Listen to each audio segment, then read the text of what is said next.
선지자 이사야의 글에 보라, 내가 내 사자를 내 앞에 보내노니 그가 내 길을 준비하리라. 광야에 외치는 자의 소리가 있어 이르되 너희는 주의 길을 준비하라.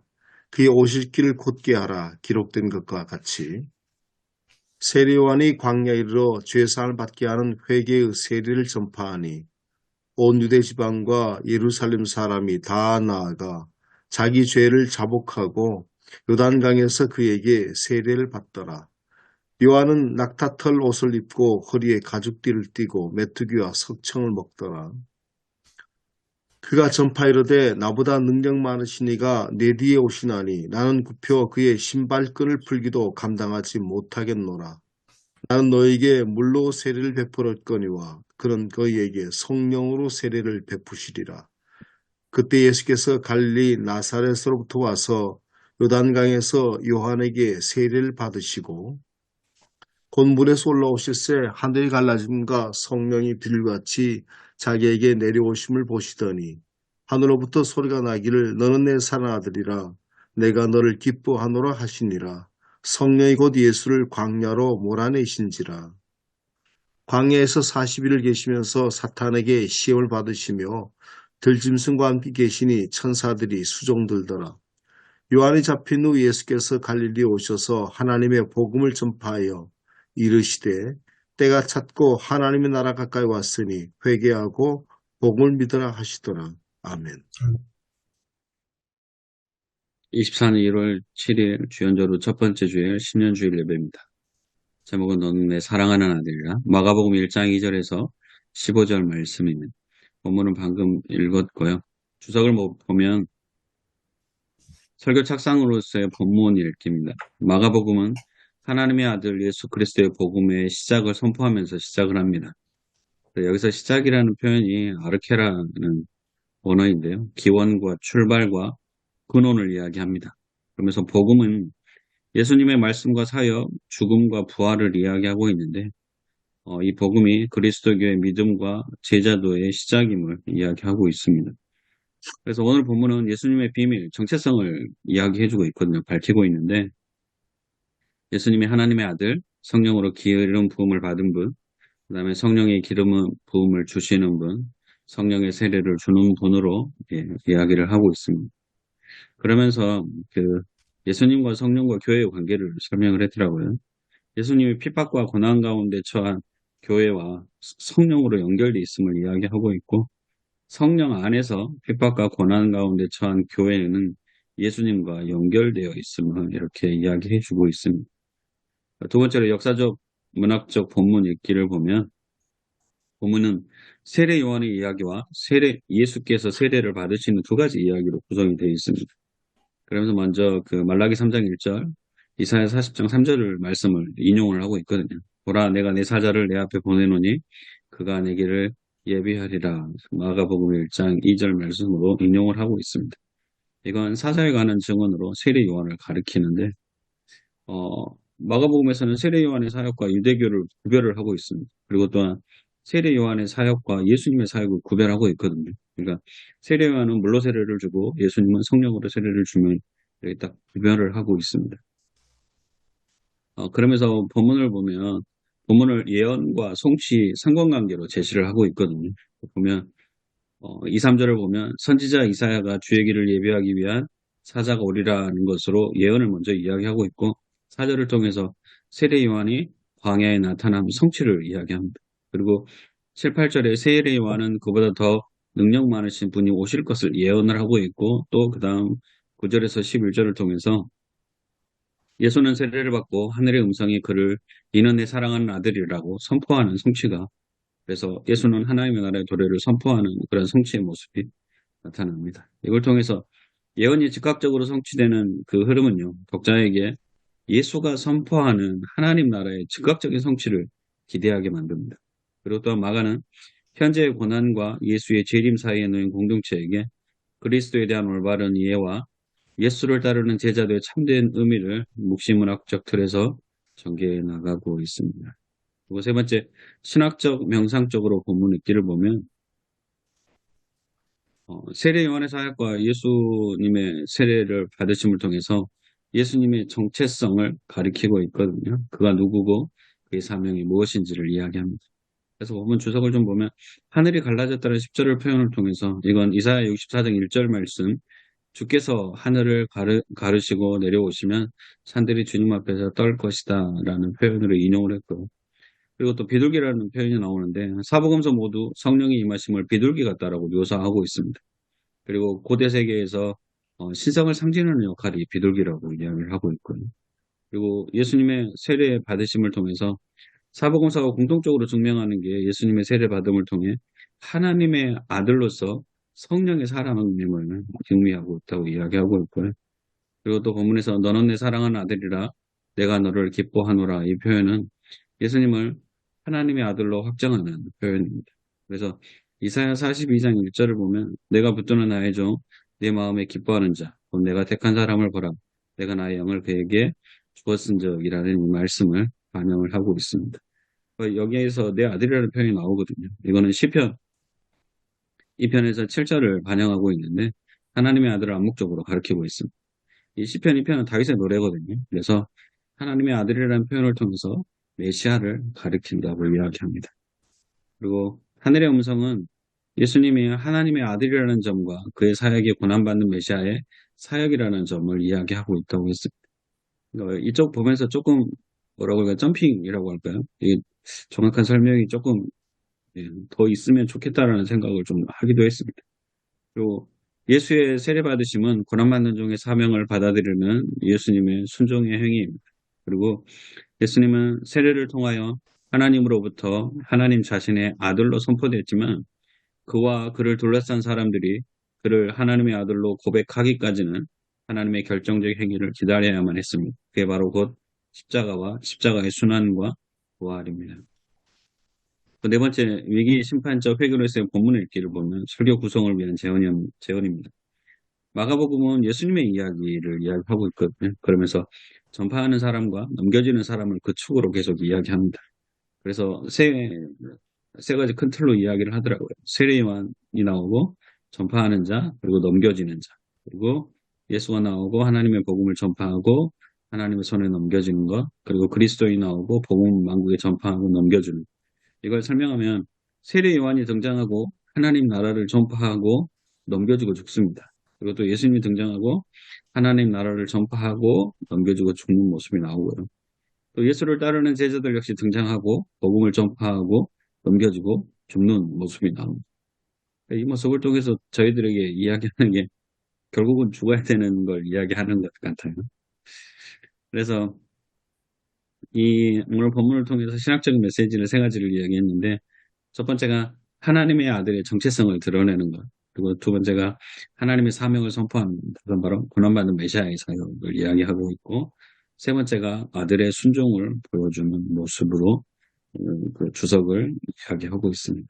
설교 권영국 목사님이 저희들이 아시는 그 권영국 목사님 맞죠? 대구 네, 맞습니다. 예, 예. 설교하셨는데 복음으로 돌아가기 위한 그 과정을 설교로 써놓으셨더라고요. 그래서 첫 번째가 복음을 맞이할 준비를 해야 하는 것, 그리고 두 번째가 예수에게서 복음을 배우고 예수를 영접해야 한다. 그러면서 세례를 이야기하셨어요. 그래서 두 번째에서 다시 이건 세례에 관한 이야기를 나누면 예수의 세례는 예수가 누구인지를 보여주고 이 세례는 예수님의 삶에서 가장 중요한 사명이 무엇인지를 보여주고 세례가 순종과 섬김의 삶을 보여준다고 이야기했습니다. 그래서 예수님의 삶을 통해서 예수님의 복음을 배우고 예수님을 영접해야 된다고 이야기했고 또 세 번째가 그 복음을 살아내야 함을 이야기합니다. 그래서 복음의 내재와 체화의 과정을 이야기하고 마지막으로 그 복음을 우리가 나와야 된다라고 이야기하고 있습니다. 그러면서 생각해 볼 문제로 오늘 본문은 너는 내 사랑하는 아들이라 이 제목을 통해서 본문을 통해 계속 읽으면서 봤던 게 세 가지 소리가 있더라고요. 그래서 다른 건 이제 주석에도 나왔고 오늘 같이 생각해 볼 게 첫 번째가 광야에 외치는 자의 소리가 나오거든요. 너희는 주의 길을 준비하라. 그가 오실 길을 걷게 하라. 그래서 이 소리들의 세 가지 소리에 관해서 좀 같이 이야기를 좀 했으면 좋겠다는 생각을 했어요. 두 번째가 하늘로부터의 소리가 있습니다. 너는 내 사랑하는 아들이라 내가 너를 기뻐하노라. 그리고 하나님의 복음의 소리, 그러니까 예수님이 했던 소리가 때가 찼고 하나님의 나라가 가까웠으니 회개하고 복음을 믿으라. 라는 소리가 있습니다. 그래서 오늘 이 세 가지 소리를 좀 같이 이야기했으면 좋겠습니다. 이상입니다.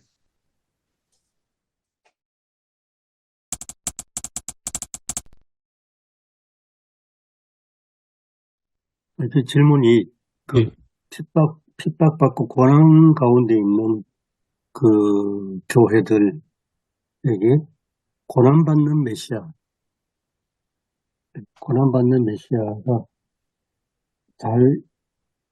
자연스럽게 잘 이해됐는지 그게 참 궁금하네요.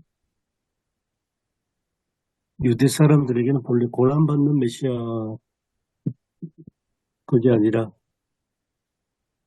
자기들의 정치적으로, 군사적, 물리적으로 예, 민족을 해방시키는 그런 메시아를 이해하고 있었는데,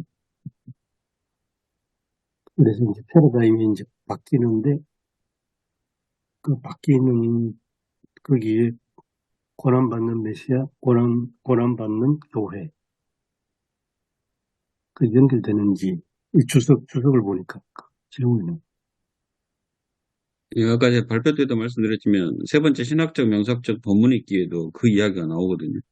그러니까 시편 2편을 얘기하면서 다윗의 시편이라고 이야기하면서 하나님의 아들을 표현하면서 메시아라고 하면 고난받는 메시아로 바로 넘어가요. 그러니까 저는 중요하면 이걸 이렇게 넘어가도 되나 이게 사실 좀 이해가 잘 안 됐거든요.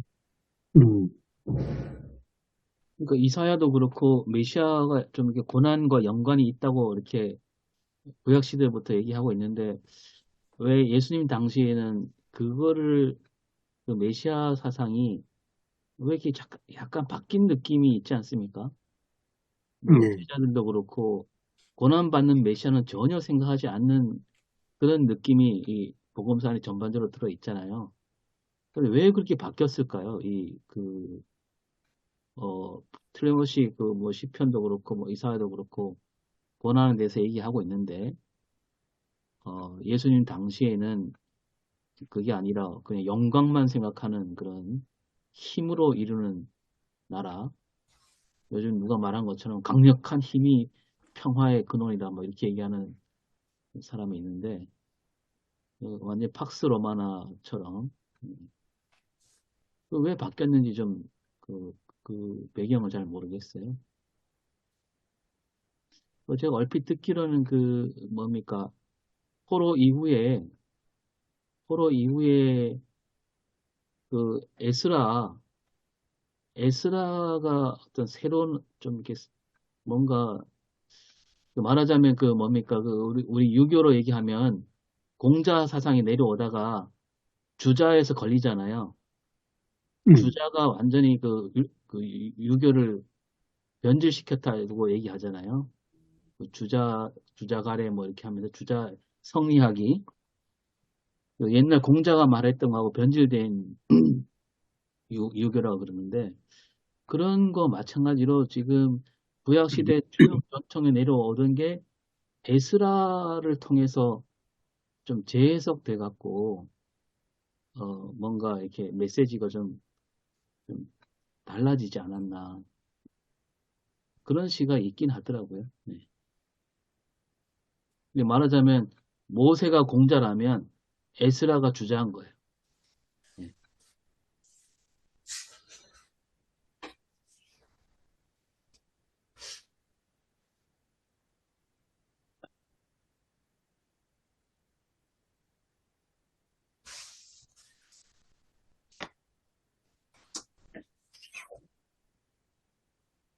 아유, 잘 모르겠습니다. 어렵네. 저도 그 얼핏 이야기는 듣긴 들었던 것 같습니다. 이제 지금의 유대교, 그러니까 이방인과 유대인들이 철저하게 구분해서 분리시키고 하는 그게, 그러니까 에스라 시대 때부터 이제 포로 후 다녀와서 가나안에서 에스라가 했던 그 율법주의, 그게 정착되면서 본격적으로 시작이 됐다는 그런 이야기를 들었습니다. 그 이전에는 보면 이제 결혼도 자유롭다기 엄청 그런데 이방인과 결혼도 그렇게 뭐 자연스럽게 이루어지는 상황이었는데 그때부터 좀 많이 그런 게 배제되었다. 그런 식의 설명이 듣긴 들었습니다. 이 마가복음은 보면 그 제자들이 예수님을 전혀 이해하지 못했단 말이 자주 나오잖아요. 다른 복음서하고 조금 더 이렇게 강조를 많이 하죠. 마가가 어떤 의도가 있었는지 모르겠습니다. 근데 마가복음은 우리가 알기로는 이제 제일 먼저 쓴 복음서고, 또 그 좀 빨리 그 뭔가 이렇게 좀그 사건 중심으로 마치 그냥 어떤 주제 의식보다는 있었던 일을 그대로 쓰려고 하는. 그리고 마가복음 보니까요, 그 제일 짧은 복음서인데 예수님이 어떤 일을 하셨을 때 보면 그 일에 대해서 훨씬 길게 얘기하더라고. 같은 복음서하고 다르게. 누가와 마태는 되게 짧거든요. 뭐 병 고친 이야기를 보면 짧은데 마가는 되게 길게 써요.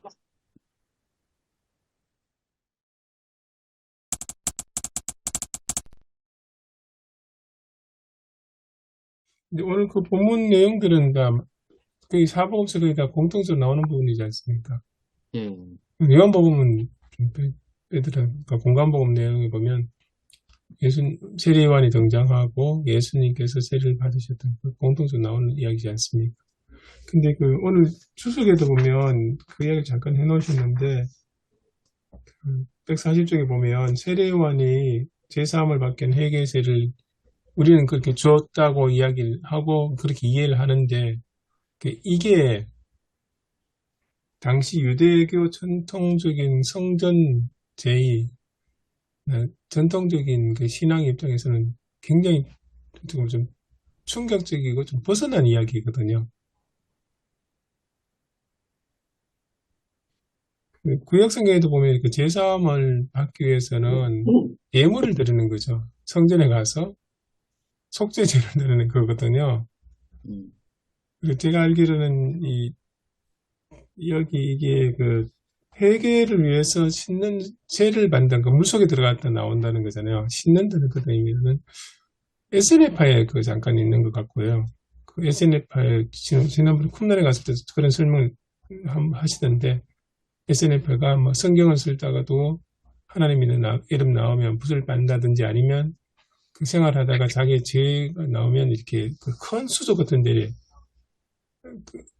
그 물이 담겨진 그 수조 큰 목욕탕 같은 비슷한 곳에서 이렇게 걸으면서 얘기하는 그런 있고 그리고 실제로 이 원래는 세례는 그 이방인이 유대교로 들어올 때 받는 게 의식이 세례라고 하더라고요.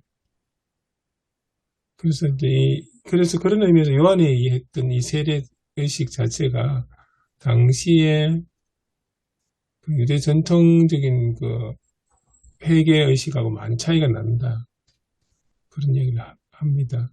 근데 이제 신기한 거는 그럼에도 불구하고 오늘 본문 말씀에 보면 예루살렘과 온 유대 지방에서 사람들이 나와 자기 죄를 자복하고 세례를 받는다고 그렇게 기록되어 있습니다. 요 현상이 좀 더 신기하다는 생각이 들거든요.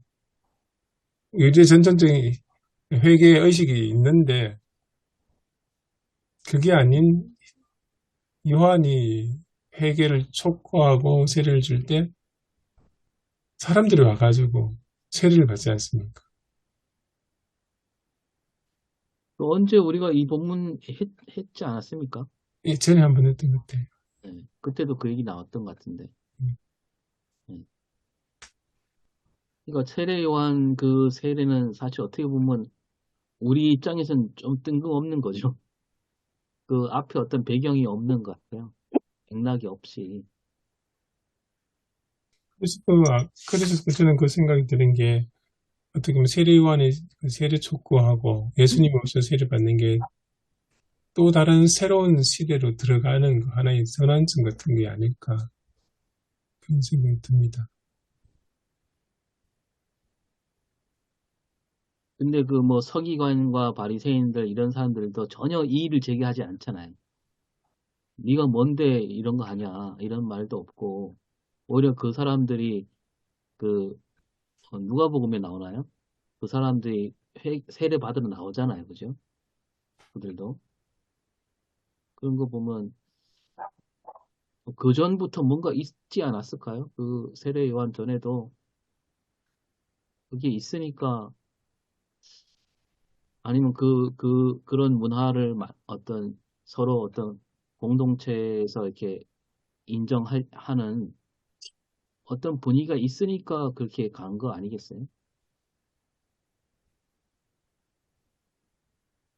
아무도 세례 요한이 세례를 베푼 거에 대해서 아무도 그 문제 제기를 안 했다는 거. 다만 세례 요한이 이제 헤롯을 이렇게 비판한 거, 그게 이제 문제가 된 거지. 예. 세례 요한을 따르는 무리들이 워낙 많았으니까 요즘 말로 말하면 지지율이 엄청나게 높은 거죠. 그러니까 거기에 어떻게 뭐 이의를 달 수가 없었던 것 같아요. 거의 뭐 세례 요한을 메시아로 그렇게 착각할 정도였으니까. 그리고 그 다음에 이제 나오는 게 예수님의 그 세례 받으시는 것하고 예수님에 대한 소개가 그 세례 요한의 예수님에 대한 소개가 성령으로 세례를 베푸시는 분 이렇게 설명하지 않습니까? 바울이 그 율법학자로서 고린도전서 10장에 보면 홍해 걷는 것을 세례받았다고 표현하고 있습니다. 네. 그런 걸로 보면 바울이 그런 말을 했다는 것은 세례의 개념이 뭐 어제 오늘 생긴 게 아니고 이미 홍해바다 지난 것을 온 이스라엘 백성들이 세례받았다. 세례 자체가 뭘 의미하느냐? 홍해바다 건너는 것은 죽음의 바다를 건너서 새롭게 태어났다는 의미가 있잖아요. 그렇게 볼 때 세례 개념은 후대에 와서 생긴 게 아니고 이미 구약시대에 있었다고 보는 것이 맞지 않나. 그럼 바울이 한 말이 어느, 고린도전서 10장에 모세와 함께 세례를 받았다. 그렇게 말하고 있습니다. 고린도전서 2절 예, 모세에게 속하여 다 구름과 바다에서 세례를 받고 혹은 침례라고 또 하기도 하고 그 씻는 이것도 바울의 해석이 아닐까요? 바울이 그거를 해석한 거지, 구약 시대에 벌써 그런 의미를 가진 건 아니고, 구약의 역사를 오늘 눈으로, 바울 시대의 눈으로 해석을 한 거지. 그 세례를 씻는 것은 유대인들에게 굉장히 익숙한 행위라고 볼 수가 있거든요. 그 처음엔 제사장들이 이제 성소에 들어갈 때에 물두멍에서 이제 씻고 하는 이것들이 이제 일반인들에게 또 이렇게 퍼져서 정결례를 행했다 그러지 않습니까? 원래 제사장들이 하는 건데, 처럼 뭔가 이렇게 씻는 거는 유대인들에게 낯선 개념이 아니다. 뭔가 새롭게 결단하려고 하는 어떤 그런 의식이라고 볼 수 있거든요. 세례라 그러면 그런 비슷한 의미가 되겠네. 근데 음. 지금 세례 요한이 하는 거는 사실 침례잖아요. 씻는다기보다 물에 이렇게 잠겼다 나오는 거. 그 새로운 어떤 시대가 왔다. 그 메시아를 준비하기 때문에, 그러니까 아까 얘기처럼 그 이방인들이 유대교를 입교하는 의식이 이제 SNF파 뭐 의식이었다라고 이렇게 최 목사님 얘기를 하셨잖아요. 그래서 SNF파에 저 알기는 SNF파에 입회할 때도 아마 그랬다고 하는 그런 얘기를 제가 들은 적이 있는 것 같아요. 이방인뿐만 아니고. 그러니까 이제 세례요한이 세례를 준 것은 그 새로운 메시아가 올 새로운 나라에 대한 들어가기 위한 준비. 뭐 그렇게 이렇게 좀 보면 될 것 같습니다. 저도 어제 본 것 같은데요. 그 SNF파 입회식 그러니까 예수님도 세례 요한의 운동을 인정해 주셨다. 이렇게 이런 의미로 해석해야 된다고 얘기를 들은 적이 있거든요. 근데 세례 요한이 잡히니까 예수님이 이제 그때부터 또 일을 하신 거고 세례 요한이 했던 일을 이어 있는다라는 의미도 있다라는 거죠. 그리고 세례 요한 제자들이 예수님 제자가 되기도 하고 어떤 연속성이 있는 것 같아요. 세례 요한이 세례를 말하면서 자기는 물로 세례 준다 그러고 예수님은 성령으로 세례 주신다 그랬거든요. 그러니까 단순히 세례는 물로 씻는 행위만이 아니고 새로운 사람으로 거듭나는 것, 뭐 이방인이 유대인이 되든지 참 죄인이 죄 없는 사람으로 용서받든지 하나님 백성 아닌 사람이 하나님 백성 된다든지 그런 과정을 세례로 표현하고 있다. 꼭 물만이 아니고 그리고 이제 세례냐 침례냐 하는 것은 그건 뭐 우리가 용어상 구별할 뿐이지 사실 그 행위는 같은 걸 두고 하는 말이잖아요.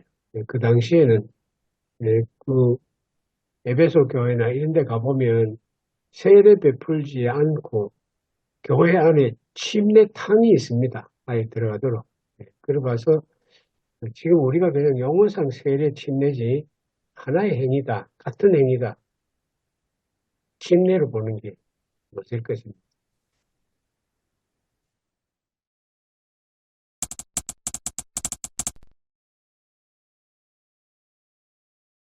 그래서 오늘 본문의 중심은 예수 그리스도 복음의 시작이다 이렇게 얘기를 한 것처럼 그리스도가 누군지 거기에 집중을 해야 될 것 같습니다. 뭐 조금 아까 얘기처럼 이병 목사는 외치겠지만 갑자기 예수님께서 뭐 넘겨지고 죽는다.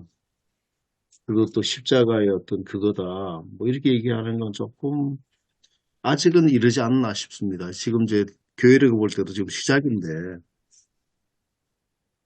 벌써 죽음과 부활을 얘기하는 거는 앞으로 죽음과 부활을 얘기할 기회가 많잖아요.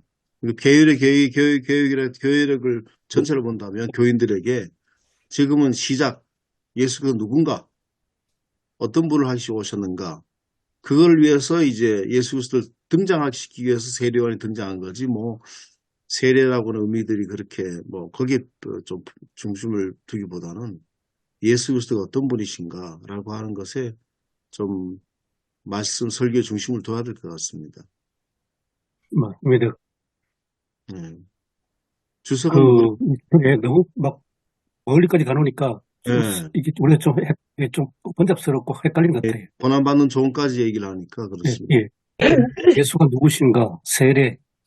그러면 명쾌할 것 같은데. 예수가 네 누구신가? 어떤 일을 하러 오셨는가? 그가 어떤 존재인가라고 하는 거를 거기에 중심을 좀 둬야 되지 않겠나 싶습니다.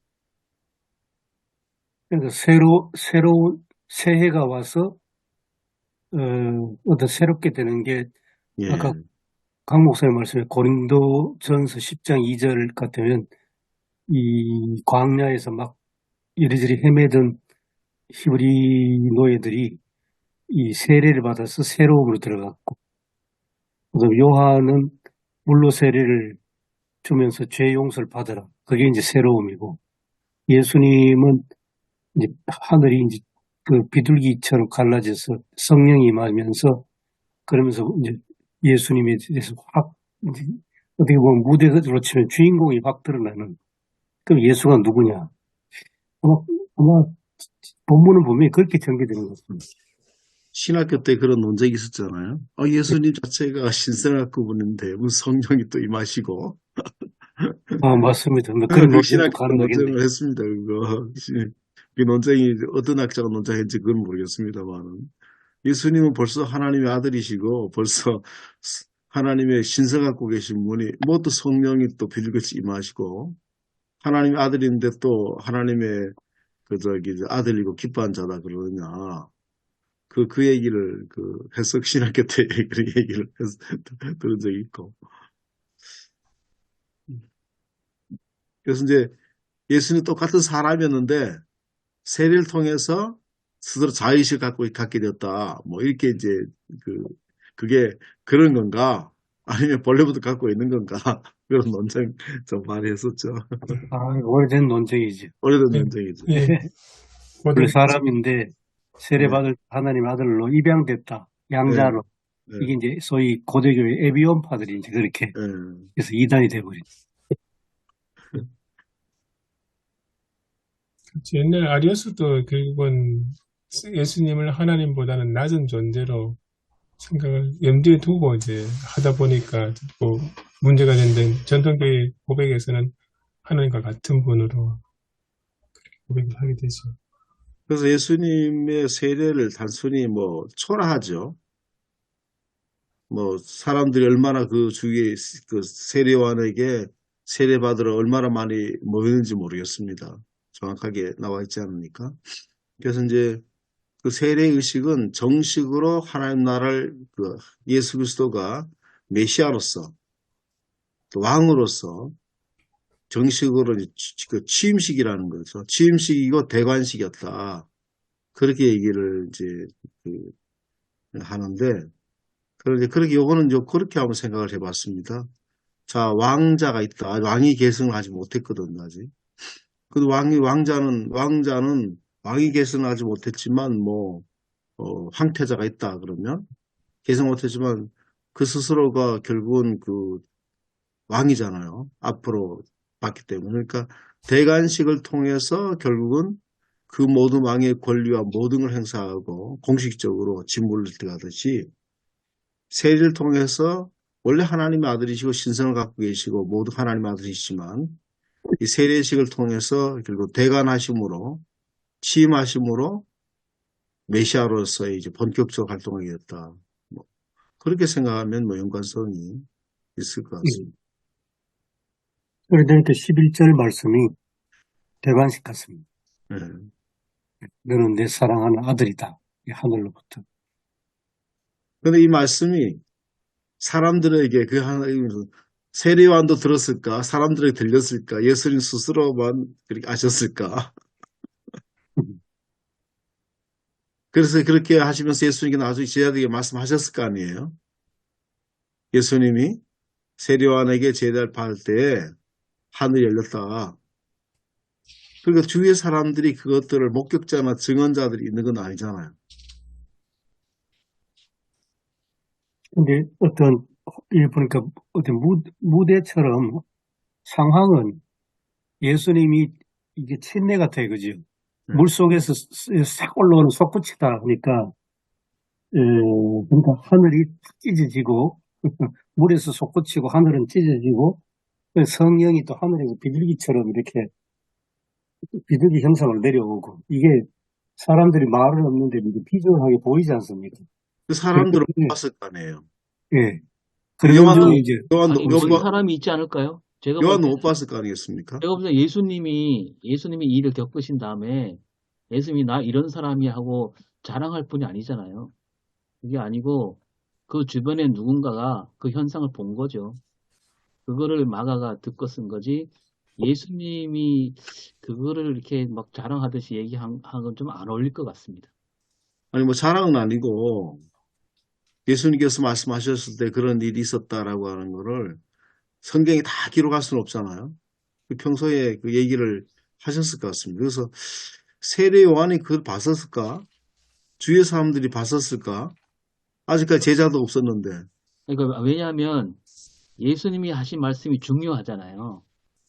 그래서 그 예수님이 하신 말씀을 언젠가 이런 말씀을 하셨다면 그 얘기를 다른 본문에 기록이 돼 있었을 거라는 거죠. 근데 예수님이 제자들에게 그런 말씀을 하셨다는 기록은 없고, 만약에 있었다면, 그것도 뭐 자기가 마가가 직접 본 거는 거의 없는 거 아니겠어요? 마가는 예수님 따라다니는 제자가 아니었으니까. 그러니까 아마 이거는, 누군가 보고 난 다음에 마가가 들어서 기록한 게 아닌가.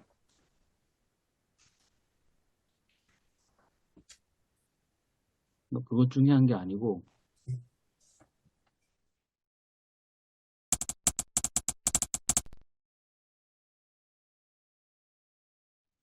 이사훈 목사님이 소리를 세 가지로 나눠서 예. 정리해 주셨는데 좋은 것 같아요. 소리.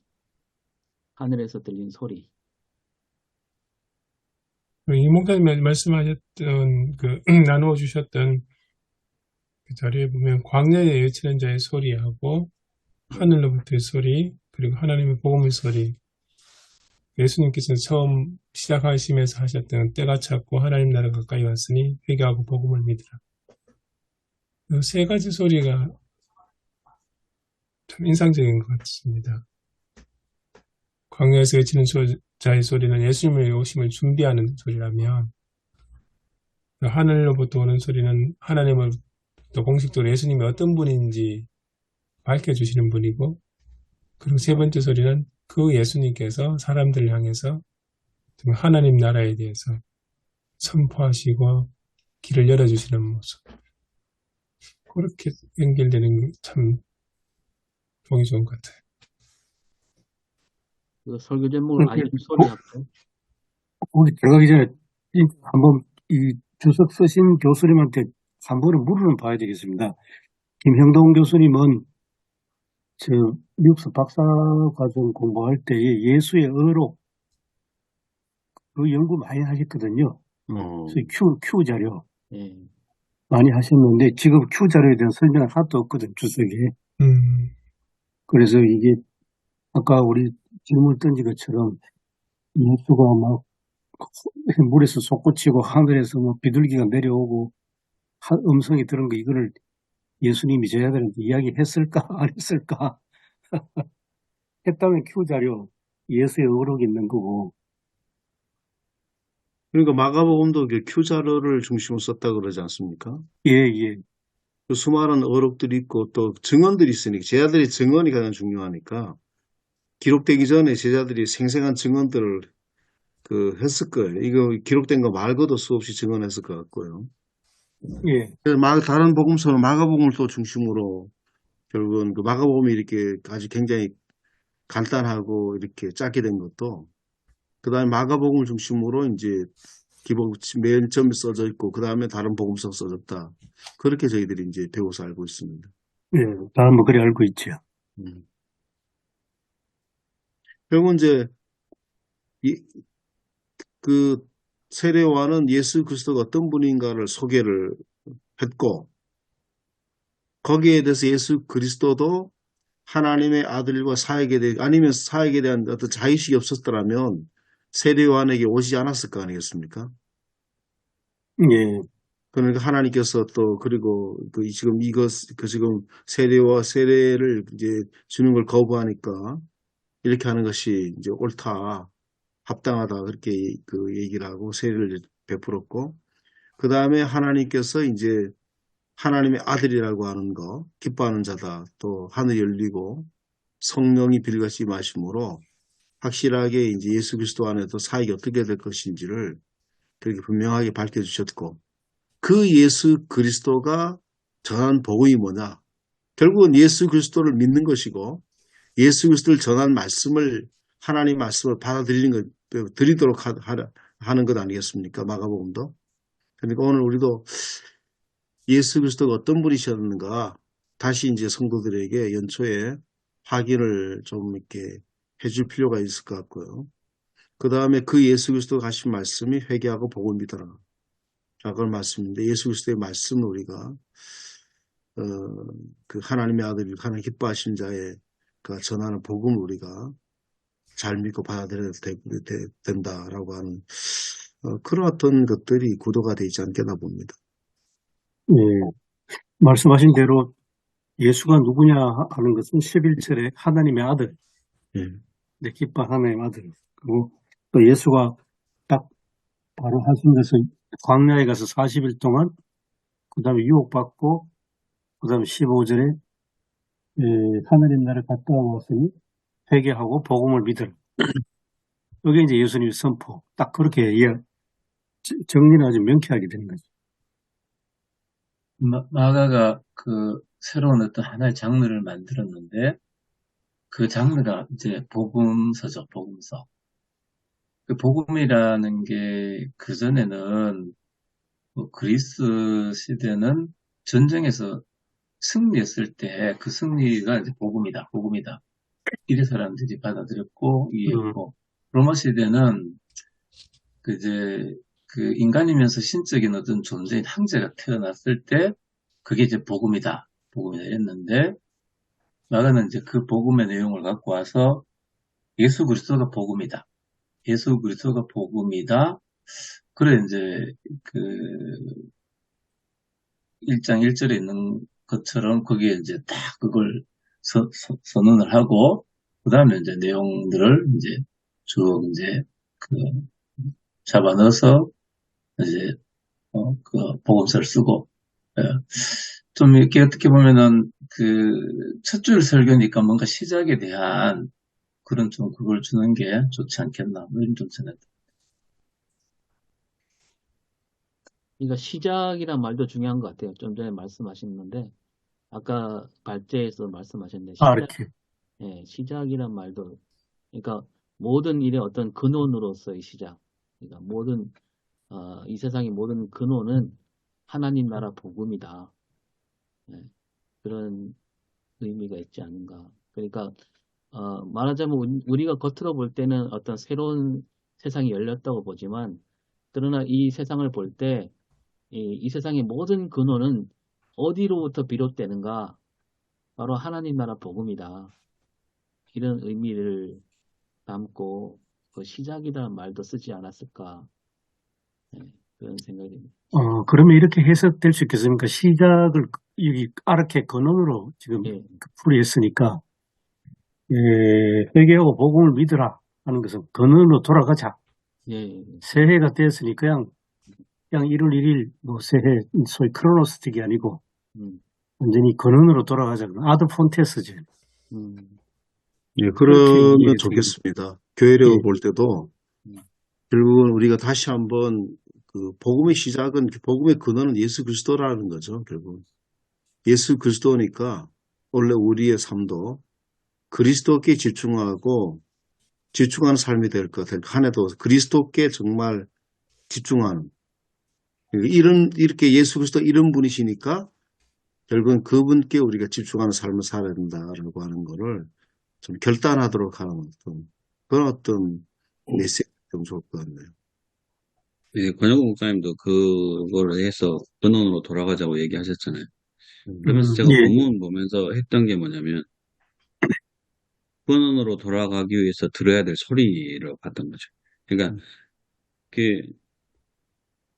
복음의 시작을 이야기하면서 내 길을 준비하라고 했잖아요. 근데 그 내 길을 준비하라고 했던 게 광야에서 외치는 소리였거든요. 그러니까 그 소리 어떤 분이 그러셨거든요. 소리에는 길이 있다라고 얘기를 하셨는데 그래서 그 소리를 들어야 우리가 갈 수 있어요. 마리아가 소리를 듣고 생각하고 갔거든요. 그래서 이 딱 본문을 했더니 세 가지 소리가 나와서 이거를 좀 어떻게 잘 연결하면 좋겠다라는 생각으로 제가 질문을 드렸던 거거든요. 그래서 광야에 외치는 자의 소리, 그 소리가 우리가 정말로 많은 이야기들이 들려지잖아요. 예수님의 이야기가 마가복음이니까 정말로 많은 이야기가 들려지지만 우리가 들어야 될 소리는 과연 어떤 소리인가? 근데 광야에 외치는 자의 소리여서 광야에서 들려지는 소리거든요. 그러니까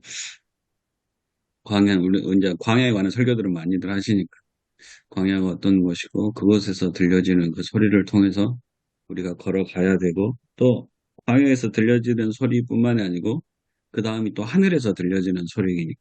근데 그게 예수님이 어떤 분인지를 얘기해 주셨으니까. 그래서 그 소리를 그러니까 연초 첫 주니까 이제 새로 시작하는 첫 주니까 저희들의 설교가 어떻게 보면 소리로 그분들에게 들려지잖아요. 그래서 소리를 좀 잘 정리해가지고 해야겠다라는 생각이어서 그러니까 본문에 나와 있는 소리들을 어떻게 생각하시는지를 제가 질문했던 거예요. 이렇게 하면 어떨까요? 그 시작과 소리를 연결해서 모든 시작은 하늘에서도 들리는 소리로부터 시작된다. 근데 이거는 창세기도 하나님이 말씀하심으로 시작이 되잖아요. 그런 것처럼 하나님이 말씀하신 그 소리로부터 시작이 되는데 그 소리에 담고 있는 것은 하나님 나라고 그리고 이제 우리가 그 소리를 들었으니까 우리도 외치는 소리를 외쳐야 된다. 이렇게 하면 시작과 소리, 복음 뭐 이렇게 다 연결해서 이렇게 되지 않을까 싶네요. 그것도 하나로 남겨놓고 강정구 목사님이 말씀하신 거를 좀 이렇게 그 복음에 대한 이해 변화, 패러다임 변화, 그리스 시대에는 이제 전쟁에서 이긴 것, 그다음 로마 제국 시대에는 황제가 태어난 게 복음인데, 근데 마가복음은 완전히 지금 새롭게 하나님의 아들 예수 그리스도, 이게 이제 복음이다. 그래 된다면 이게 그래서 저한테는 응용이 되는 게 전쟁에서 이긴 게 복음이다. 그러면 지금 국제적으로 뭐 두 개의 전쟁이 벌어지고 있지 않습니까? 네, 이 두 개의 전쟁이 벌어지는데 이긴 쪽이 이제 복음이라고 생각할 텐데 이제 그런 전쟁에 이긴 쪽이 이제 복음이 아니라 예수 그리스도의 복음이고 그다음에 이제 로마 제국 시대 황제 탄생과 황제 등극이 복음인데 그 황제 이거는 유대인들이 이해한 메시아하고도 좀 이어질 것 같은데 그런 어떤 황제 같은 메시아가 아니고 이제 전혀 다른 새로운 메시아가 나타나는 예수 그리스도의 복음, 하나님의 아들이다. 아마 그렇게 가는 지 않나 싶은데. 그러니까 우리가 제아의 종소리 하잖아요. 음. 우리 시작은 제아의 종소리부터 시작한 게 아니라 하늘에서 들리는 소리로 시작해야 된다. 예, 그렇게 시작은. 그리고 그 전쟁 얘기도 중요한 것 같습니다. 역사는 보통 이긴 자의 기록이라 그러는데 그게 아니라는 거를 좀 우리가 강조해야 될 것 같습니다. 신년이 들어서자마자 북한의 김정은은 이제 우리는 남북한은 하나의 민족의 어떤 두 체제가 아니라 서로 다른 별개의 두 개 국가라고 선포해버렸지 않습니까? 사실은 이제 전쟁으로 한 걸음 더 나아가는 좀 위험한 상황에 처하게 될 것 같은데, 원래는. 굉장히 경계해야 할 이야기 같아요. 오히려 그 말을 꼬투리 잡아서 그게 우리가 서로 다른 국가, 다른 민족이라고 한다고 했을 때 그럼 반드시 우리가 전쟁해야 되느냐? 그건 아니잖아요. 예, 그렇죠. 예, 우리가 서로 다른 민족, 오히려 이제 우리는 같은 민족이다 이 말 안에 어떻게 보면 전쟁의 위험이 더 있을 수도 있는 거죠. 왜냐하면 지금도 우리나라도 얘기하기를 저 북한이 우리 영토라고 생각하잖아요. 우리 헌법에. 북한도 우리 영토라고 생각. 언젠간 되찾아야 될 영토. 그렇죠. 이스라엘도 마찬가지로 그 팔레스타인이 우리 거다. 그러니까 전쟁이 나는 거잖아요. 그러니까 오히려 지금 그 김정은이 한 말을 우리가 이렇게 잡아서 우리가 서로 다른 민족이고 다른 국가를 인정해주고 서로 두 체제가 두 국가가 서로 손을 잡는 거 이제 원수질은 그거 다 잊어버리고 서로 이게 이웃 사이 좋은 이웃이 되자 이렇게 넘어가야 되지 않을까요? 그래서 오 목사님 말씀 그거 아마 그렇게 해석을 하는 것 같아요. 그 말이 나오자마자 우리나라 이제 우리 신문에 보니까 결국 김정은 씨가 저렇게 한 말은 남한이 지금 구성하고 있는 흡수통일을 거부하는 거라고. 그 흡수통일이라는 게 북한이 우리 영토라는 것을 전제를 하고 흡수통일을 하자는 거 아닙니까? 예. 이제 김정은은 이제 그걸 이제 거부하는 거예요.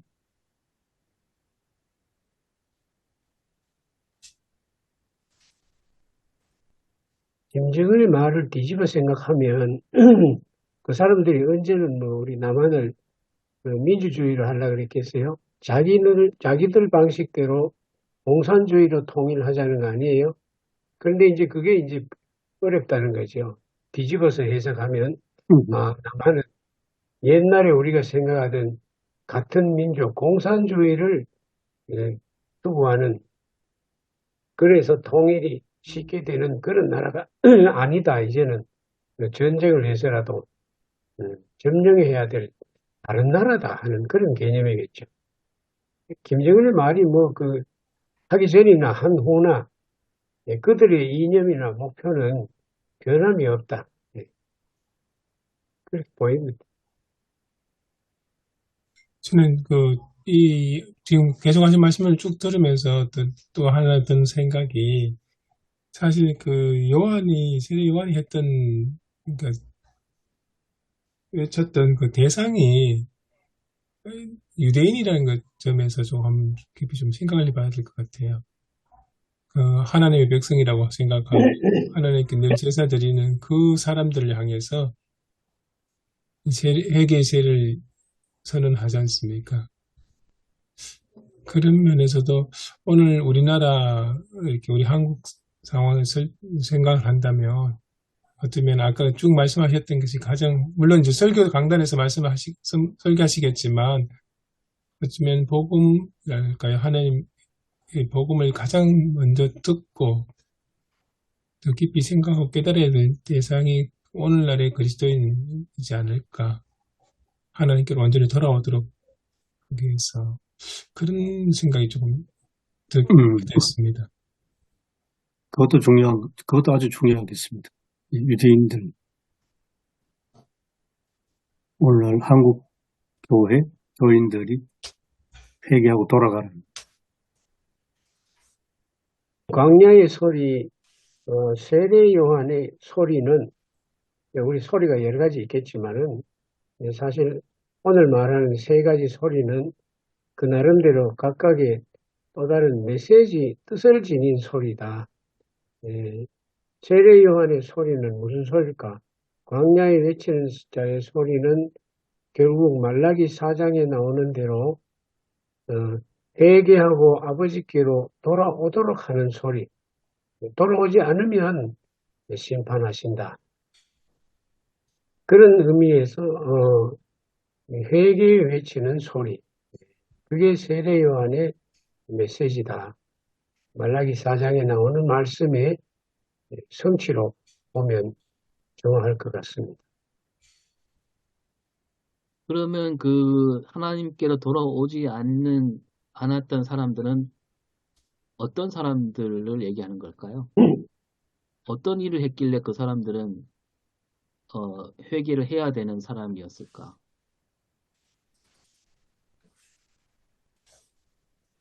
그 말라기를 우리 4장을 자세히 읽어보면 구약적인 개념으로 봐서는 하나님의 말씀, 율법을 기억하고 그걸 잊지 말라고 했는데 하나님의 말씀으로 돌아와 그 말씀대로 사는 것이 구약의 하나님 백성이잖아요. 그런데 그 구약의 그 백성들이 하나님 말씀을 떠남으로 인해서 하나님의 심판이 임하고 나라가 다 망했잖아요. 그런데 마지막에는 엘리야를 보내어서 돌아오게 하겠다. 그 돌아오게 하는 그 목소리가 누구냐? 세례 요한의 광야의 소리죠. 그렇게 보면 그 광야의 소리는 하나님의 말씀을 떠난 사람들이 회개하고 하나님께로 되돌아오는 것이 결국은 복음이다. 그렇게 보면 의미 없습니다. 그 말라기 4장을 한번 좀 더 보시면 도움이 될 것 같습니다. 말라기 4장도 있고 2장이 말라기 전체를 한번 보면 좋을 것 같습니다. 그들이 그 제목으로 보면 거짓을 행하는 유다라고 돼 있거든, 2장에는. 그들이 하나님 백성이라고 하지만 하나님 백성으로 살지 않고 그렇게 한 모습들을 말라기에서 드러내고 있거든요. 네, 지난번에 우리 말라기 말씀 나온 적이 있었는데, 그때 얘기하기로 말라기가 얘기하고 있는 대상은, 주로 지도자들이잖아요. 종교 지도자들, 제사장들. 제사장들이 제대로, 하나님에 대한, 하나님 말씀을 제대로 안 지키고, 11조도 제사장들에 대한 얘기잖아요.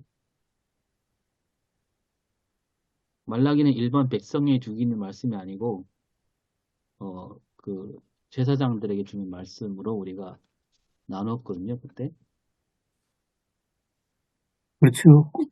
구약의 예언서 뭐 거의 대부분 보면 비판의 대상이 이 종교 지도자들 또 정치 지도자들인데 말라기도 같은 맥락인 것 같습니다. 제사장에게만 이렇게 한정된 건 아닌 것 같아요. 예, 2장 보면 앞에는 제사장에 대해 얘기했죠. 일반 그 일반 모든 예, 십자 어떤 이 유다에 관해서 얘기하고 있거든요. 맞습니다. 예, 이게 제사장에만 한정돼서 아닌 것 같습니다. 처음에는 제사장이고 예, 후반부는 유다 유다 전체. 백성들. 그 말라기 말씀도 있지만 오늘 평행 본문을 보여지는 그 누가복음의 그 예수님하고 세례요한이 그 나오는 장면에 보면 좀 더 여러 가지 이야기가 있거든요. 그 세례요한이 했던 이야기가 회개에 마땅한 열매를 맺으시오. 아브라함이 우리 조상이라고 속으로도 말을 꺼내지 마시오. 그렇게 이야기를 하면서, 그러니까 회개받는 사람들이 새롭게 변화된 모습들을 나타내 보여라. 그 이야기를 하거든요. 그러면서 구체적으로 했던 게 그 세금업자, 세리들한테는 정해진 것만 거둬라는 이야기도 하고, 백성들에게, 군인들에게는 폭력을 빼앗지 말라. 이런 그 구체적인 예들을 좀 몇 가지 이야기를 하거든요. 아, 그렇네요. 예, 그러니까 회개한다는 게 이제 어떻게 아까 이야기하고 좀 연결되는데, 당신들이 아브라함이 우리 조상이다, 우리가 선택받은 백성이다, 그거 이야기하지 말고 하나님을 믿는 자로서 회개한 합당한 삶을 보여봐라. 그 이야기를 하시는 것 같아요. 예수를 믿는다고, 교회 열심히 다닌다고 그 이야기 하지 말고 예수 믿는 자로서 너희 삶을 보여봐라. 그런 의미 같기도 하고요. 예수님을 내 주님 구주로 믿고 내가 주님으로 모시고 산다면 그런 사람으로서 그 삶을 보여달라. 그 이야기 하시는 것 같아요. 어쨌거나 이번에 주연절 첫 번째 주일이기 때문에 예수님의 출현이 뭐 주제가 되어야 될 것 같고요. 그 예수 그리스도를 복음으로 소개를 하셨는데 우리가 자꾸 이제 청각에 우리가 집중을 하게 되었었는데 사실은 예수님을 소개하는데 청각적인 것만 사용한 것이 아니고 아주 공감각적인 사용이었거든요. 청각, 뭐 시각, 여러 가지 이런 그 감각 기능들을 다 동원해서 예수님을 나타내 보이시는데 사실 예수님을 소개했던 세례 요한이든지 또 예수님 자신이든지 더 확장돼서 이제 오늘날의 우리 성도들이 다 너는 내 아들이라라고 이렇게 하나님으로부터 지명을 받고 소개를 받은 우리도 사실은 어떤 요즘 뭐 옛날에 많이 하던 말로 우리가 작은 예수로서 세상에 나타나서 소개되고 우리가 사람들에게 이렇게 드러나야 되는 것이 사실 복음의 현실이거든요. 지금 2000년 전에 예수님 뭐 당연히 그분이 복음의 주체이기는 하지만 너는 내 아들이다. 내가 너를 기뻐한다. 라고 말한 그것이 2000년 전에 예수님뿐 아니라 그것을 빛으로 이렇게 우리가 투영되는 우리 성도들이 해당되는 말이다라고 이렇게 생각이 돼서 그렇게 좀 이렇게 좀 확대되는 그런 적용도 필요하지 않을까 그런 생각이 듭니다.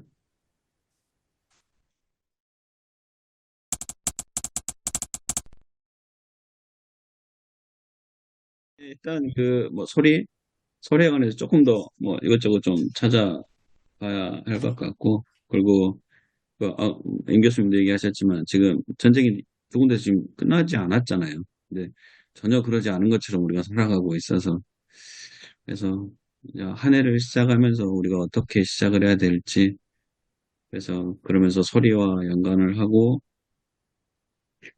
너는 내 사랑하는 아들이라. 그러니까 어찌됐든 저희들이 복음으로 돌아가야 되는 그 시점인 건 맞는 것 같아서 다시 근원적인 그렇게 얘기했는 그 아르케를 얘기하면서 근원으로 돌아가기 위해 우리가 어떻게 해야 되는지를, 그리고 2024년을 어떻게 시작해야 되는지를 소리로 어떻게 잘 풀어보려고 합니다.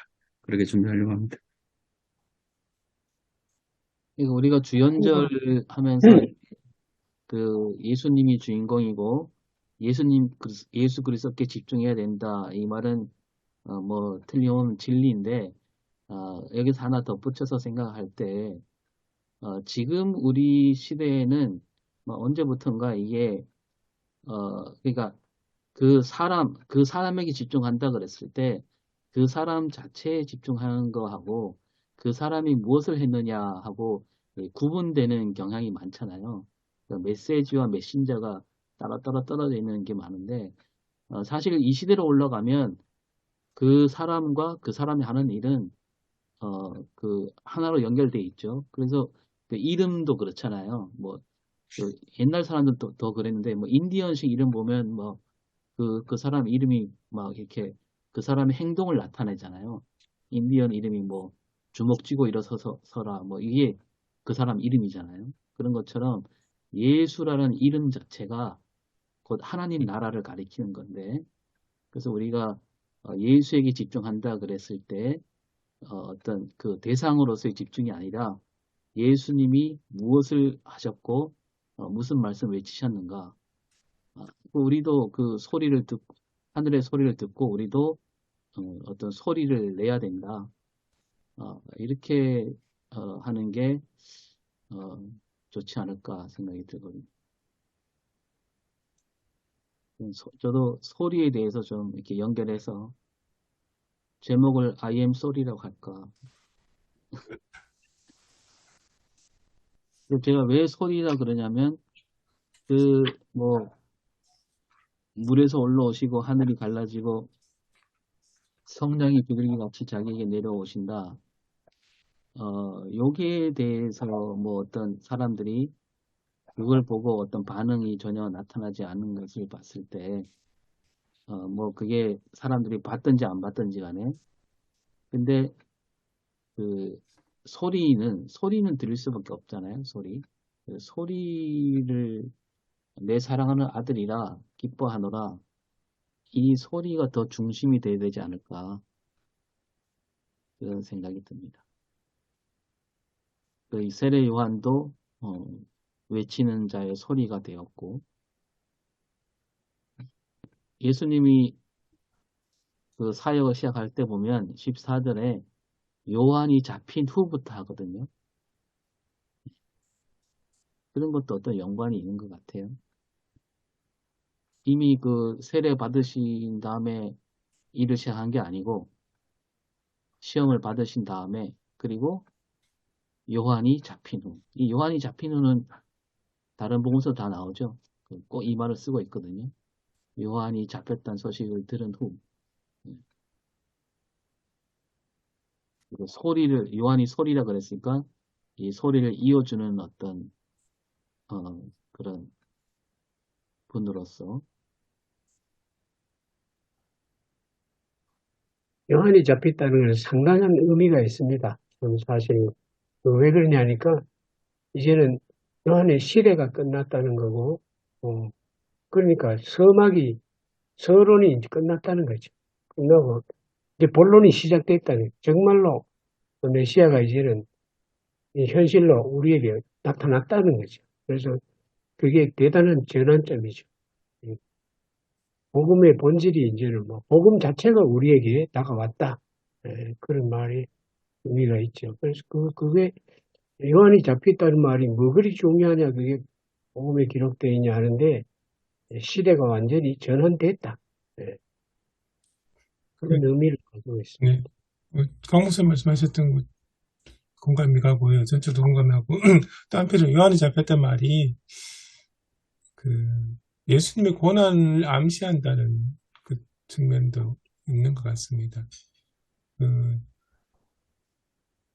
당시에 종교 지도자 이렇게 요한처럼 알려진 백성들의 신망을 받는 종교 지도자가 정치 권력이 그 지도자를 잡아서 처형을 한다 그러면 그게 그냥 되는 게 아니고 다른 종교 지도자들의 묵인이나 동의가 없으면 안 된다고 그렇게 이야기합니다.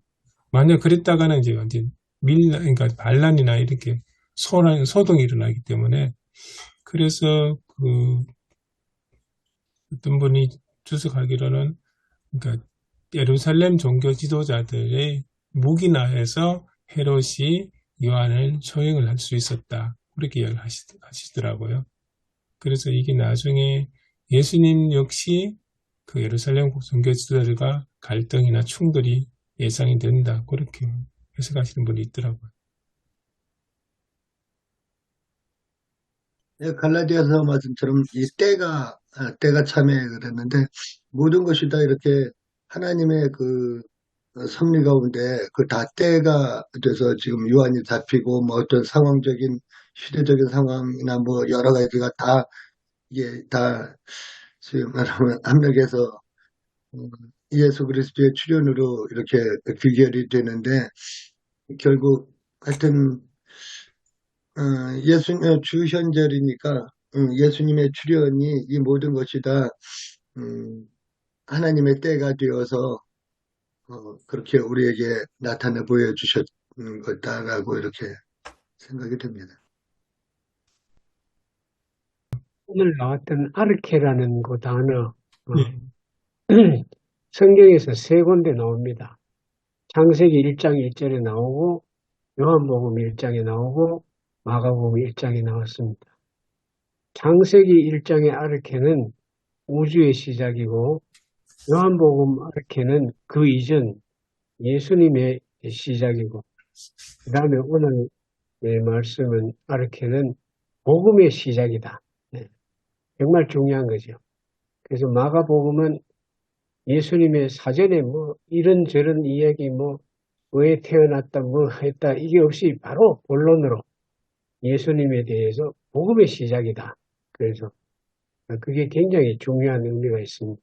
그래서 지금까지 우리 전통적으로는 마가복음이 제일 먼저 쓰여졌다고 하는데 지금 학계의 한 30% 정도는 마가복음이 오히려 마태복음과 누가복음이 쓰여진 다음에 예수님에 대한 엑기스만 두 책을 보아서 축약해서 썼다. 그런 주장도 지금 한 30% 정도는 학계에서 지지하고 있습니다. 예, 그 아르케 얘기가 나왔으니까 그런데 그 고대 근동 지방의 아르케에 대한 연구가 되게 활발했다 그러잖아요. 그러니까 그 바벨론 포로 그때 갈 때쯤부터 비롯해갖고 그때 그 이오니아 지방에서 그 이제 누굽니까 그 탈레스가 나와서 모든 근원은 아르케는 물이다. 피타고라스도 나오고 수가 근원이다. 그다음에 그 이후에 다 나오잖아요. 데모크리토스 그 시대 사람들이 있었거든요. 그러니까 이 시작에 대한 그 근원에 대한 연구가 이미 그 근동 지방에는 널리 퍼져 있었다고 봤을 때 그런 배경을 갖고 아마 이 복음의 시작이다 이렇게 나왔을 가능성도 많다는 거죠. 만약에 그렇게 착안을 한다면 세 가지 정도 정리가 될 수도 있을 것 같은데 새로운 시대를 시작하는 것 그게 이제 광야에 외치는 자의 소리 이렇게 볼 수도 있고요. 근데 그것에 이제 그 대조적인 면이 말라기 4장 5절 말씀 그러니까 선지자 엘리야하고 세례 요한하고 이렇게 생각할 수 있고 또 두 번째로는 새로운 존재의 시작 결국 실패한 구약의 역사는 아들다운 아들이 없었고 하나님 자녀다운 자녀가 없었고 하나님 백성다운 백성이 없었으니까 진짜 아들이 왔다 예수님을 얘기하면서 내 사랑하는 아들이다. 이것이 이제 말라기 4장 6절하고 대조를 시키면 결국 아버지 마음을 자녀에게로 돌이키게 하고 자녀들의 마음을 그들의 아버지에게로 돌이키게 하리라는 그런 말씀. 그러니까 순종의 본을 보여주셨던 진짜 아들이 왔다. 그런 어떤 환희의 복음이고 세 번째로는 새로운 소리에 대한 시작이면서 그 소리에 대해서 어떻게 반응할 것인가. 아까 말씀 나온 것 중에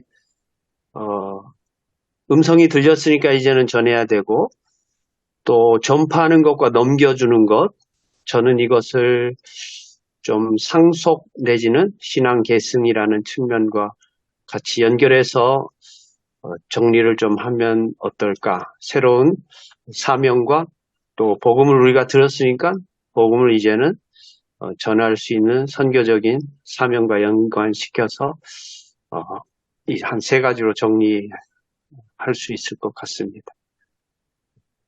그러니까 첫째는 예언과 준비의 시대 전환, 두 번째로는 예언의 성취로서의 새로운 존재의 시작, 예수님의 세례, 세 번째는 결국 그 반응을 우리가 어떻게 해야 될 것인가에 대한 미래적인 사명과 비전, 결국 하나님 나라 복음의 소리를 우리는 들었기 때문에 또 전하고 예수님처럼 순종해야 하지 않겠는가, 이렇게 정리를 해보려고 합니다. 이상입니다.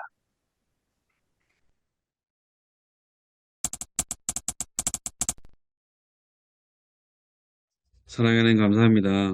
이렇게 저희들이 주일 설교를 준비하기 위해서 정말 하나님의 말씀을 묵상하고 하나님의 말씀을 나눕니다. 주님, 한 주간 이 말씀을 묵상하면서 정말 주님께서 어떤 말씀을 저희들에게 전해야 할지 생각나게 하여 주시고 성령님의 음성을 듣는 저희들이 될 수 있게 도와주시옵소서. 한 주간 저희들의 삶을 주관하여 주실 예수님의 이름으로 기도드립니다. 아멘. 아멘. 수고하셨습니다. 수고하셨습니다. 수고하셨습니다. 감사합니다.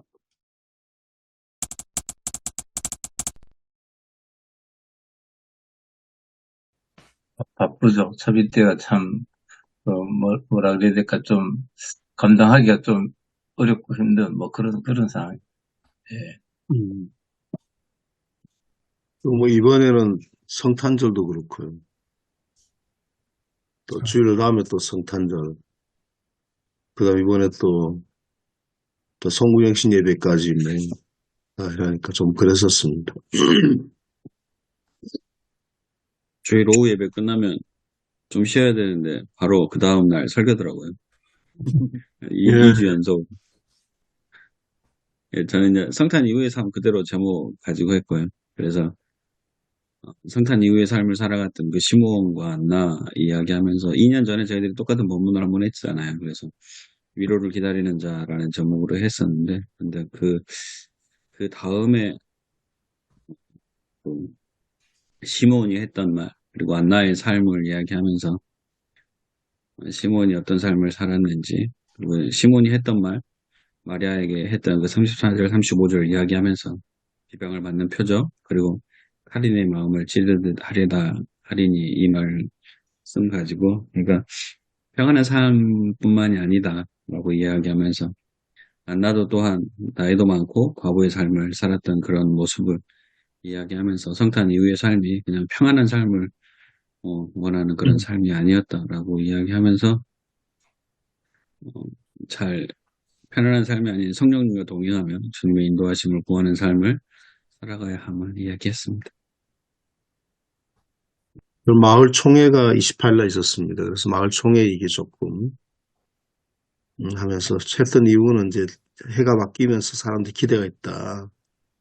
그래서 이제 예수 그리스도 오심으로 어떤 이스라엘 백성들의 기대 그걸 얘기했고, 예수 그리스도가 그 성전에 물론 부모님이 모시고 왔습니다만 구원이 이스라엘이 이룬 거다라고 그렇게 얘기를 하고, 그 다음에 이제 우리 내 눈으로 주의 구원을 봤으면 여기 중점을 뒀습니다. 시므온이 고백한 중점을 뒀고요.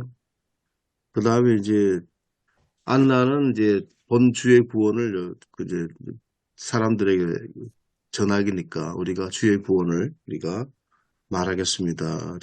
그렇게 했고요. 그 다음에 이제 시므온 간나처럼 주의 구원을 직접 눈으로 보고 증거하는 백성들이 되자라고 하는 말로 이제 결론을 맺었습니다.